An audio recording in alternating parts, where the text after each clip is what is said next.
नमस्कार, आपण पाहत आहात लोकनाळ न्यूज।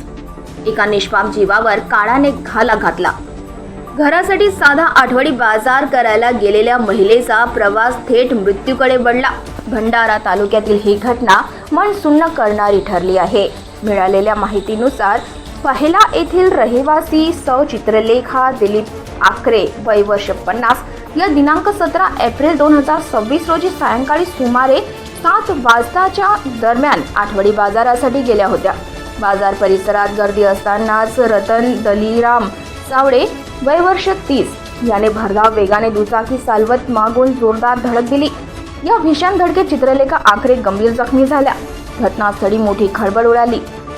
स्थानिकांच्या मदतीने त्यांना तातडीने भंडारा येथील लक्स हॉस्पिटलमध्ये दाखल करण्यात आले।